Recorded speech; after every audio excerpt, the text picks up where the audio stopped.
तो आज की ये बातचीत एक फाइनल वेकअप कॉल है, खास तौर पर उन लोगों के लिए जो सोच रहे हैं, प्लान बना रहे हैं, पर सालों से कोई कदम नहीं उठा पा रहे हैं। अगर ऐसा कुछ महसूस हो रहा है, तो ये चर्चा आपके लिए है।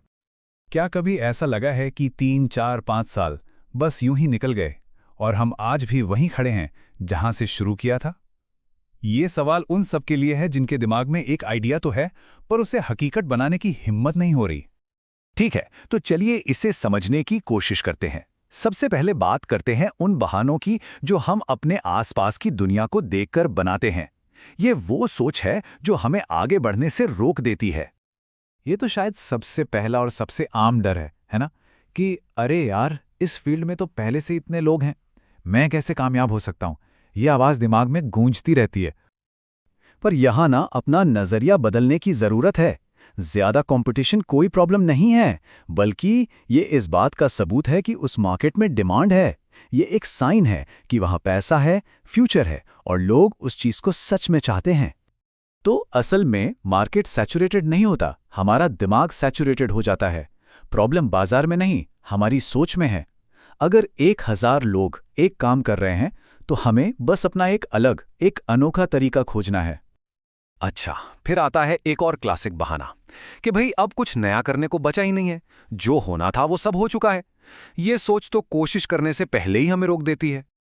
लेकिन ओरिजिनलिटी का असली मतलब क्या है? कुछ बिल्कुल नया बनाना नहीं, बल्कि जो चीज़ पहले से है उसे अपने तरीके से बेहतर बनाना। इंस्टाग्राम को देखिए, वो स्नैपचैट से इंस्पायर्ड था, रील्स टिकटॉक से।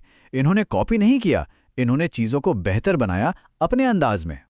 देखिए, आज के ज़माने में इंटरनेट ने मौकों की कोई कमी नहीं छोड़ी है। फ्रीलांसिंग, ई-कॉमर्स, कंटेंट क्रिएशन, अनगिनत रास्ते हैं। तो प्रॉब्लम मौके की कमी की है ही नहीं, प्रॉब्लम है एक्शन की कमी। असली रुकावट हमारी अपनी हिचकिचाहट है। तो ये तो हो गए बाहरी बहाने। अब जरा अंदर झांकते हैं, अपनी अंदर की दुनिया में, क्योंकि असली लड़ाई तो वहीं लड़ी जाती है जो हमें एक एंटरप्रेन्योर बनने से रोकती है। खुद से एक सवाल पूछिए पूरी ईमानदारी से, क्या हमारा बिलीफ सिस्टम यानी हमारा विश्वास कहीं से टूटा हुआ है? ज्यादातर लोग इसलिए नहीं रुके हुए कि उनके पास पैसा नहीं है, बल्कि इसलिए क्योंकि उन्हें खुद पर यकीन नहीं है। देखिए, हमारा ये जो विश्वास है ना, ये 3 चीजों पर बनता है।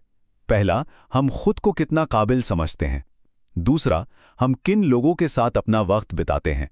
और तीसरा, हम रोज अपने दिमाग में क्या डालते हैं, क्या पढ़ते हैं, क्या सुनते हैं।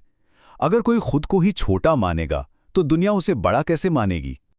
एक एंटरप्रेन्योर का सबसे बड़ा दुश्मन जानते हैं क्या है? सबको खुश करने की आदत, जिसे कहते हैं पीपल प्लीजिंग।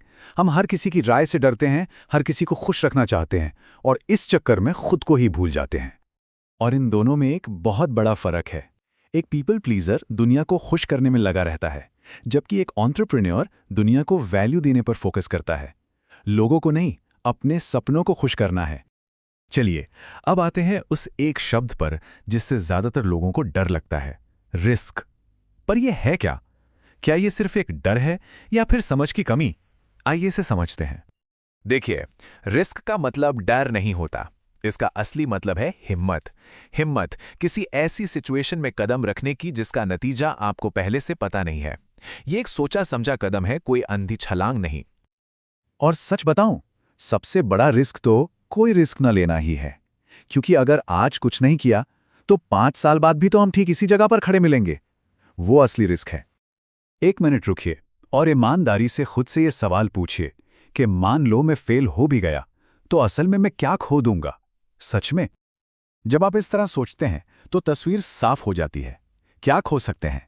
थोड़े पैसे, थोड़ा वक्त या लोगों की नज़र में तथाकथित इज्जत। लेकिन पा क्या सकते हैं? आज़ादी, ग्रोथ, एक नई पहचान, एक बेहतर जिंदगी। तो असल में खोने के लिए कुछ खास नहीं है, पर पाने के लिए पूरी दुनिया है। तो ठीक है, हमने बहानों को समझ लिया, अंदर के डर को भी देख लिया और रिस्क को भी। तो फिर कामयाबी का असली फॉर्मूला क्या है? ये एक ऐसा शब्द है जिसे हम अक्सर नजरअंदाज कर देते हैं। एंटरप्रेन्योरशिप टैलेंट का खेल नहीं है, ये कंसिस्टेंसी यानी कि निरंतरता का खेल है। प्रॉब्लम यह है कि हम 2 दिन पूरे मोटिवेशन से काम करते हैं और फिर 10 दिन गायब हो जाते हैं। असली जादू रोजाना छोटे छोटे कदम उठाने में है। ये गणित देखिए, कितना कमाल का है। अगर हम हर दिन सिर्फ 1% भी बेहतर होते हैं ना, तो साल के अंत तक हम 37 गुना बेहतर हो जाते हैं। ये ताकत है छोटी छोटी पर लगातार की गई कोशिशों की।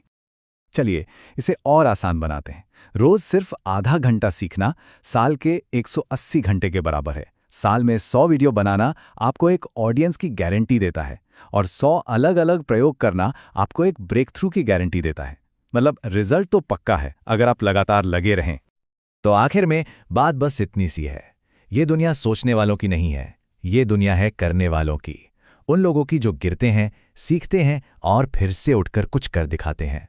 तो आज की ये बातें सिर्फ जानकारी की तरह मत लीजिए, ये एक सीधा सा रिमाइंडर है, जिंदगी आपकी है, इसे अपने तरीके से जीने के लिए किसी की इजाज़त का इंतज़ार मत कीजिए। सोचने का वक्त खत्म, अब करने का वक्त है।